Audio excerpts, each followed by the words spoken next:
Saya sudah minta tanda dari Tuhan dan saya yakin hati saya dipenuhi damai sejahtera dan saya percaya bahwa orang itu adalah jodoh daripada Tuhan. Memang perasaan damai dan apalagi kita sudah berdoa menjadi salah satu indikator untuk kita memastikan bahwa orang tersebut adalah jodoh yang kita pilih. Tetapi itu bukan satu-satunya indikator. Karena seringkali karena sudah dikuasai perasaan jatuh cinta, tanda atau damai sejahtera yang kita rasakan di dalam hati seringkali menjadi subjektif dan tidak objektif lagi. Dan kita perlu memakai panduan atau hikmat yang lain supaya kita tidak salah langkah di samping indikator damai sejahtera atau tanda dari Tuhan.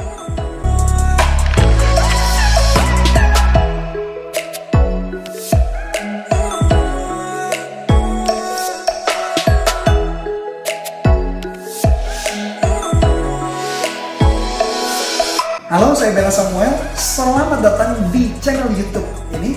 Pada episode kali ini kita membahas sebuah topik yang tidak akan pernah ada habisnya dibahas di kalangan anak muda, remaja, pemuda, atau yang single, apalagi kalau bukan soal berpacaran atau jodoh atau relationship. Nah, kita seringkali bingung menentukan apakah orang itu jodoh dari Tuhan atau tidak. Padahal sudah berdoa, minta tanda sekalian, dan ada damai sejahtera. Tapi kita juga ternyata diberikan hikmat, dituntun. Ada panduan-panduan hikmat praktis yang membantu kita sehingga tidak terlalu subjektif karena perasaan, tapi mampu juga mengenali secara objektif. Dan ada 7 checklist atau 7 checklist yang kita bisa pakai untuk menilai apakah orang itu orang yang tepat, dan sekaligus checklist yang sama juga perlakukan bagi diri kita. Dari skala 0 sampai 100, setiap checklist minimal angkanya poinnya harus 60. Checklist yang pertama adalah komitmen untuk bertumbuh secara pribadi di dalam Kristus. Jadi kalau pacaran, pernikahan dengan yang beda kepercayaan dan agama pasti sudah tidak masuk di dalam hitungan. Orang yang sama orang Kristen pun harus dicek apakah hanya Kristen KTP atau hanya sekedar Kristen saja tapi nggak sungguh-sungguh bertumbuh. Pelayanan sih mungkin aktif tapi nggak ada persekutuan pribadi dengan Tuhan. Justru yang kita nilai apakah dia bertumbuh betul-betul menjadi semakin serupa dengan Tuhan. Bukan berarti mencari orang yang sempurna, tapi kerinduan, hati yang haus dan lapar akan Tuhan ada di dalam hidup orang itu. Checklist yang kedua adalah hidupnya menyenangkan Tuhan atau visi hidupnya menyenangkan Tuhan. Dia boleh menjadi businessman, dia boleh menjadi businesswoman, pekerja, arsitek, dokter, atau apapun profesi yang dia geluti sesuai dengan minat dan bakatnya. Tapi kita akan lihat apakah hanya untuk mengejar hawa nafsunya saja atau ingin menyelesaikan kehendak Tuhan lewat pekerjaan profesi dan ingin melayani sesama. Checklist yang ketiga adalah jujur. Berarti orang itu setia di dalam perkara-perkara kecil. Karena Alkitab berkata, Yesus berkata, barang siapa setia perkara kecil, pasti dia benar perkara besar. Barang siapa benar perkara kecil, dia pasti benar dalam perkara besar. Itulah yang checklist yang ketiga yang perlu kita cek. Yang keempat adalah dewasa dan bertanggung jawab. Perhatikan bagaimana cara berpikirnya, bagaimana kehidupannya. Apakah dia seperti anak-anak?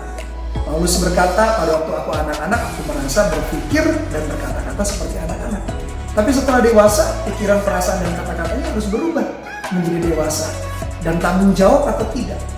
Hari ini kalau dia adalah seorang pelajar, student, bagaimana dengan nilai sekolahnya? Apakah baik? Bagaimana dengan sikap dia di tengah-tengah keluarganya? Apakah dia menolong orang tuanya? Bagaimana dengan komunitas? Dewasa dan bertanggung jawab. Yang kelima adalah gambaran diri yang baik. Punya gambar diri yang sehat. Tidak mengasihani diri, tidak minder, atau sebaliknya tidak sombong.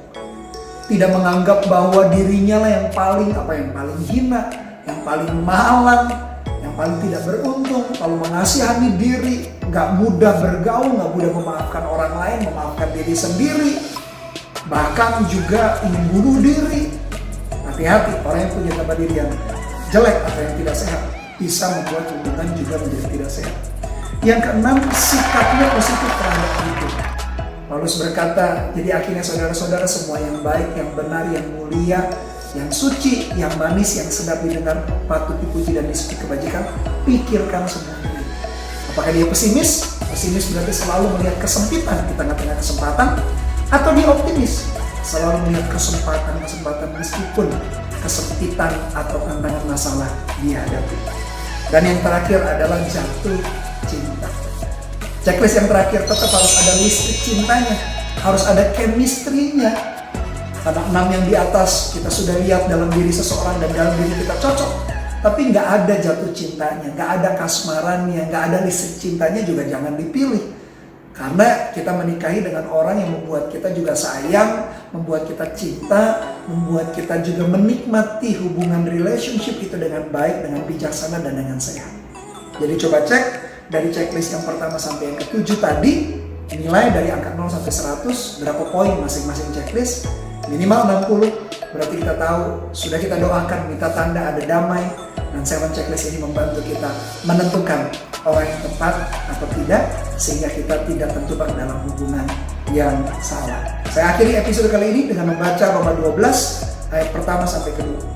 Karena itu saudara-saudara, demi kemurahan Allah, aku menasihatkan kamu supaya kamu mempersembahkan tubuhmu sebagai persembahan yang hidup, yang kudus dan yang berkenan kepada Allah. Itu adalah ibadahmu yang sejati. Janganlah kamu menjadi serupa dengan dunia ini, tetapi berubahlah oleh pembaharuan budimu, sehingga kamu dapat membedakan manakah kehendak Allah, apa yang baik, yang berkenan kepada Allah, dan yang sempurna. Dari ayat ini kita dapat yakin bahwa Allah lah sumber segala sesuatu yang sempurna. Namun memilih hal yang terbaik termasuk pasangan hidup adalah tanggung jawab kita kepadanya. Mari kita berdoa bersama-sama. Tuhan, berkati setiap umatmu supaya di dalam memilih jodoh kami tidak tergesa-gesa. Kami tetap berdoa, minta tanda, dan dipenuhi damai. Tapi kami pakai 7 checklist ini juga supaya kami bijaksana memilih. Karena kami meyakini segala sesuatu yang sempurna datang dari Engkau.